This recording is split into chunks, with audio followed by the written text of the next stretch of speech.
Heads up.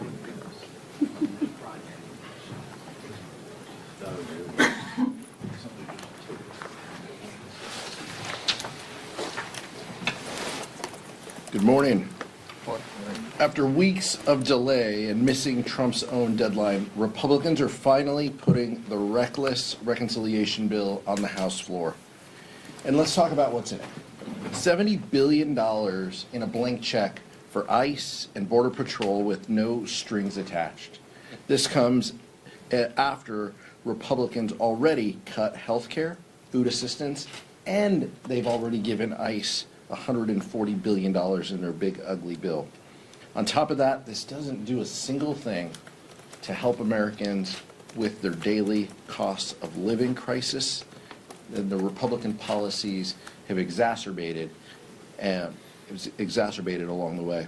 Right now, Americans are struggling to fill up their gas tanks, buy groceries for their families, and afford health insurance. Yet instead of addressing any of these concerns, Republicans are pouring your hard-earned tax dollars into an agency that has brutalized and terrorized communities and even killed American citizens. Republican leadership likes to talk a lot about common sense, but where is the common sense in giving this federal agency essentially unlimited funds without a single reform in place? All the American people have asked, all Democrats have asked, is let's ensure that ICE conducts themselves like a local law enforcement agency with accountability and oversight and rules and common sense. This isn't a radical or extreme idea. It's what the American people have asked for. I look forward to seeing how our colleagues on the other side of the aisle are going to vote. David Valadao, Gabe Evans, Mariannette Miller-Meeks, Ryan McKenzie are going to be forced to explain their votes to waste tax dollars while failing to lower the costs that families are facing. And unlike Republicans, Democrats are actually delivering on things that matter most to Americans. We did it again last week when we passed another discharge petition, the 5th discharge petition through the House, and we're going to pass a 6th one this week. While Republicans fail the American people in the majority, Democrats are stepping up in the minority. If this is how we conduct ourselves and what we can accomplish now, just think what we can do when we are in the majority. Vice Chair Ted Lieu. Thank you, Chairman Aguilar. The President of the United States is not well. We can see it with our own eyes. He has tremendous difficulty staying awake on the job. Donald Trump has repeatedly fallen asleep at multiple cabinet meetings, at multiple White House events, at a Memorial Day ceremony, and most recently at a very loud and raucous New York Knicks San Antonio Spurs game last night. The White House needs to come clean to the American people. They need to explain why Donald Trump keeps going to the hospital and why they keep giving him cognitive tests. The American people deserve the truth. The truth is not something we're getting from the Secretary of Agriculture, Brooke Rollins. We now have a screworm outbreak in multiple states, including Texas and New Mexico. This is a parasite that can cause devastating losses to cattle, raising beef prices. The United States had eradicated this parasite for many, many, many years. And one reason is because we had federal funding for monitoring programs that unfortunately the Trump administration and the DOGE folks cut. And what we learned from DOGE is that it was a massive failure. The people working on it were clueless, naive, arrogant, and lazy. They made no effort to find out about the programs they were cutting, and they cut the very programs designed to prevent screwworm outbreaks. And now we have the Secretary of Agriculture blaming it on the Biden administration. If she cannot accept responsibility, then she needs to resign. And the life cycle of a screwworm is about 14 to 54 days, depending on temperature and humidity. The Trump administration has been in office for over 500 days. This is on the Trump administration. They need to own up to it, and they need to apologize. Questions? Scott? Mr. Aguilar, are you concerned that the lies being espoused about California's voting and vote tabulation is specifically designed for November 4th? 5th and 6th, when the House majority could rest on California's vote count? It's been pretty clear to all of us that Republicans are laying the groundwork to do anything, and they will say anything to hold power. That's what this is about. The redistricting efforts that they undertook in Texas, their advocacy to dilute black representation in eliminating the VRA, they will do anything to add seats here in Congress. And what they are doing is they are laying the groundwork to challenge the lawful count of ballots this November. But I didn't hear these Republicans talking about that when Ken Calvert overtook Will Rollins after the 2020 election, after I think it was 7 or 8 days it took to count before Ken Calvert had the votes to overtake Will Rollins. The Vice Chair and I at the time said, well, whatever the vote count is what we will respect. I just don't understand why Republicans can't bring themselves to say that. This is an accurate vote count. We're just waiting to count all the ballots. We're trusting local and state professionals, which the American people trust to count their ballots. They do not trust Donald Trump to count their ballots. Let's let local officials count the ballots, and then we'll respect the vote. So I'm glad you called it lies, because they are lies. The former Attorney General of the United States, Bill Barr, said to Donald Trump's face that the election conspiracy theories were, quote, bullshit. And in California, I asked people to simply listen to the words of the Republican nominee for governor, Steve Hilton, who said that they've been vigilant and they've seen no cause to intervene in the counting of these votes. And as the chairman said, we just need to wait for all the votes to be counted. And the best analogy is, think of this as, let's say, a football game or NBA game. Election night in California is sort of like a snapshot at halftime.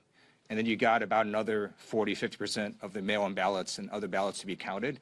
So the score at halftime is different than the score at the end of the game. Doesn't mean there's fraud. It just means the game was completed. And that's what we're seeing right now. We're completing the vote count, and then we're going to see who wins and who loses. Bradley? I understand that the AI Commission came out against the Trahan-Obernolte AI bill. Is that the position of all of Democratic leadership, and is leadership working with Congresswoman Trahan to rework the bill at all? I'll let the Vice Chair speak for leadership as a member of the committee. Sure.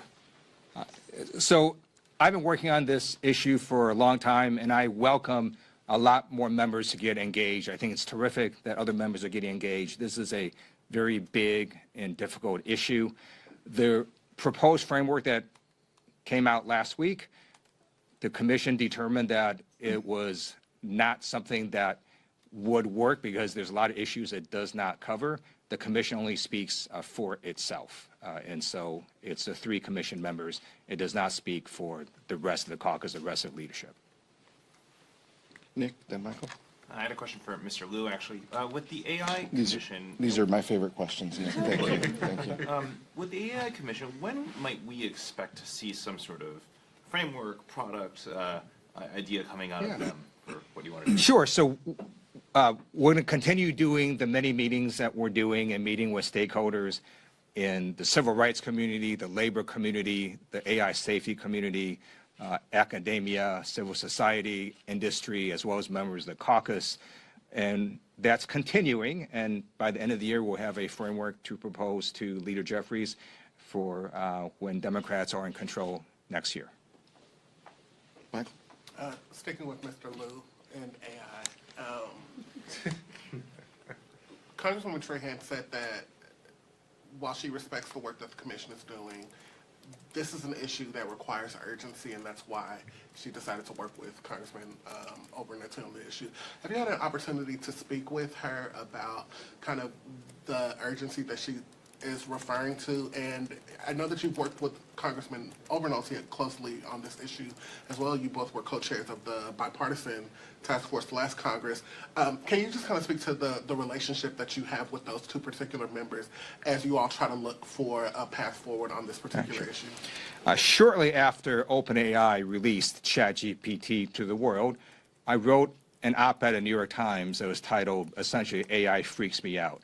I am well aware of the urgency. many people are well aware of the urgency. So it's not lost on the people working on this issue that we need to urgently get something done. It also turns out that in Congress, you have to build a consensus. You actually have to get groups and members of Congress and organizations to support what you're trying to do. The particular framework that was released last week got intense pushback from the civil rights community, the labor community, AI safety folks. And so, you know, if we're going to get something done, we need to build consensus and build a coalition, and that's the first step that needs to happen. Max. There's been a string of House Republicans who have been seeking higher office statewide and who've lost their primaries recently. We saw Feastra and Dusty Johnson happen the other week, Chip Roy as well, and there are a whole list of other members. Some Democrats, too, have sought higher office, like Jasmine Crockett, and lost. Do you think voters are rebelling at the idea of lawmakers running for statewide office based on dissatisfaction with Washington, or what's your take on this trend? To answer your question, no, the vice chair and I are not running for any other office. I appreciate your concern and your asking and your sense of our well-being and our political future, Max. So thank you for that. I think, you know, I think each of them are different, honestly. I do think it's fair to say that voters are frustrated. They're frustrated with both parties. And, you know, part of that is driven by the rising cost of living crisis that they're in. And they're taking it out on whoever they can take it out on. Our belief, and based on the data we're seeing, is they're taking it out on House Republicans now and into November. But it's not lost on us that they're frustrated and they're concerned and they're taking it out on everybody. What we need to do, and what Democrats are focused on, is we need to do everything we can to address the cost of living crisis that people are facing. Let's give them comfort for them and their family, and let's make some promises to them and commit to do that, and then do it, and then we can ask them how they feel about our job performance. That's what we want to. That's what we want to do. Unfortunately, this Republican majority is only concerned about making Donald Trump happy, and many of the things that make Donald Trump happy are driving up the costs that people face. And so they're doing this to themselves. You know, Randy Feenstra and Dusty and Chip, they have no one to thank more than Donald Trump. And some of the others who have been successful in primaries probably have Donald Trump to thank about it too. So, you know, their fortunes are set to the guy at the top, and he's hurting Americans, and I think that's what we're seeing. Oh, thank you. I wanted to ask about 2027. If Democrats do retake the House, what would you say are your top 3 priorities for the Congress? Well, what we have said loud and clear is addressing the cost of living crisis that people are facing. We have Leader Jeffries put together the working groups to talk about, take a deeper dive on these issues. That will frame what become our top priorities from a messaging perspective, but then also from a governing perspective. And we have been clear to stamp out the culture of corruption, fix health care, lower the costs that people face, cost of goods, cost of child care and elder care, lower the cost of housing. Those are the things that Democrats are concerned about. And so it's tough to say 1, 2, and 3. We treat them all as like 1A, 1B, and 1C. But that is the mix. That is the suite of policy solutions that we think is going to drive down the cost that people face. I left out gas and utilities as well. All of those are front and center in the experience that Americans are having, and that's what our focus will be. Building off of Maeve's question, actually, that sounds like a lot of the legislative priorities. Can you talk a little bit about your top investigative priorities? And then I also wanted to see if Congressman Liu actually might be able to talk a little bit, going back to AI once again. Are there any specific concerns that you're able to detail within the proposal, bipartisan proposal that was put forward? You mentioned that there are some reasons that you didn't think it was a good starting point. What are those reasons? On the oversight and accountability piece, you know, we've talked about this before. You know, we have to lead with an affirmative message, make commitments, develop legislation and the policy that will help make people's lives better. We cannot be, we also have to lean into accountability and oversight. This administration gives us a lot of opportunities to exercise our accountability and oversight functions. We are what is very top of mind, what Americans are going through. And there are a lot of Americans who are concerned about the grift at 1600 Pennsylvania, how Donald Trump is enriching him and his family members, the actions that cabinet secretaries are taking. All of this deserves the energy and the thought of what Ranking Member Raskin and Ranking Member Garcia will put forward. They will be two important people in driving the oversight and accountability agenda that Democrats face. And that's what we're going to do. But we don't have the luxury of just saying we're going to focus on one thing. This country is in a cost of living crisis, and Donald Trump and his administration are exacerbating it. We will focus on all of that. Sure. The commission released a statement saying that we believe the framework did not meet the enormity of the moment. So we stand by that statement, and I'll just direct you to what various organizations have issued. So you can look at statements from the AFL-CIO, the Association of Flight Attendants, the American Federation of Teachers, ACLU, Public Citizen, various AI safety groups, and the American Association for Justice. Thank you. The feelings are very clear about the Bill Pulte appointment among Democrats here on the Hill. But I'm just wondering if you can address the concerns from a lot of members about failure to renew FISA in the context of we've got an active war with Iran right now. You've got all these events leading up to 250 in July and the World Cup, which begins very soon, all of which are pretty massive security endeavors in and of themselves. FISA is incredibly important. We've talked about that before. It is the primary collection function that goes in the President's daily briefing. I respect that. I respect the intelligence officials who are carrying out the work to develop all of that material to keep Americans safe. You can honor the intelligence officials and uplift the work that they're doing and have respect for the work that they're doing and say what the President is proposing to lead DNI is terrible, and he is unqualified, and the statute indicates that someone has to have background in national security. And so Bill Pulte does not meet that threshold. And I would disagree with you because you said Democrats push back against Pulte. I mean, some of the quotes I've read, this is bipartisan, that people are saying he doesn't meet the criteria to hold this position. He is there for one reason and one reason only. He will do whatever Donald Trump tells him to do. And is that someone you want sitting shotgun with Kash Patel to look at secrets and to ensure the collection to protect our national security? That's not what I'm comfortable with, and so that's the posture we're in. But Donald Trump is the only one who can get himself out of this mess, and Leader Thune has basically said that. And we'll see. I know Speaker Johnson is at the White House genuflecting and trying to figure out what the President wants today, and we'll see what comes out of that. Thanks, Mr. Chairman. Is there, follow up on that, is there anything short of Bill Pulte being out as the acting DNI that could get Democrats to yes on FISA 702 if you were to nominate somebody different that has qualifications and intelligence experience and the Senate starts moving on that? Would that be something that would get you guys to consider something with reform? It's definitely a start. It's definitely a start. Look, pull back Bill Pulte, allow the individuals who were there within their line of succession to perform in the acting roles as they were previously to this appointment, and then nominate someone who actually has national security or defense background, and allow the Senate to do their business with advice and consent. So that's the path out of this. But you can't just put Bill Pulte in there and tell us pair him with Kash Patel and we're good. We have a working program. That's just not. Nobody in America thinks that that's a working program.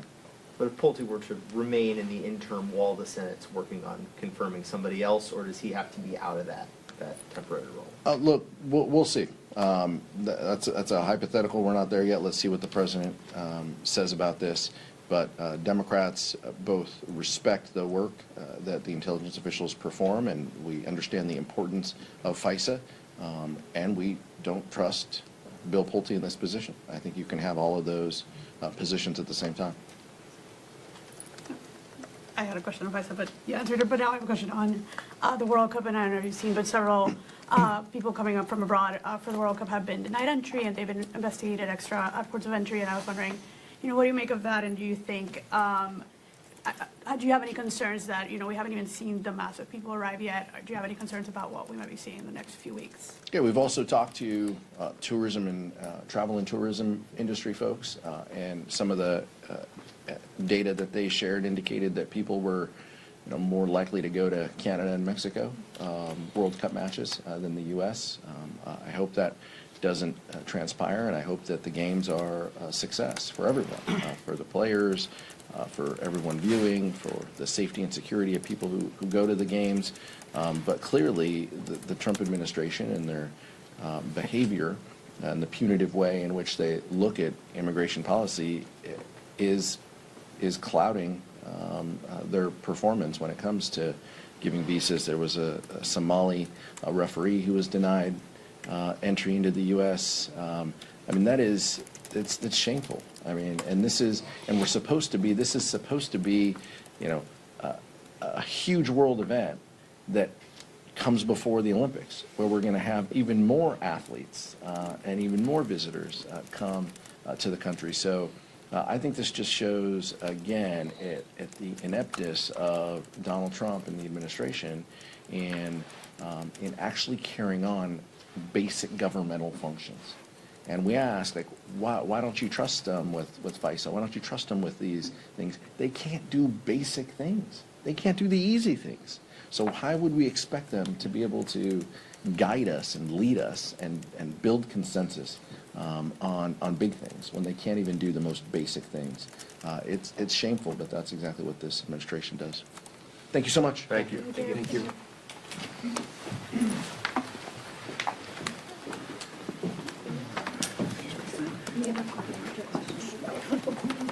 My coworker, I was going to ask about FISA, so I have to come up with that. But we have another story. Getting some of the World Cup. That's kind of crazy. The referee, however, right? Yeah, the referee and the photographer. Yep. Oh, the referee was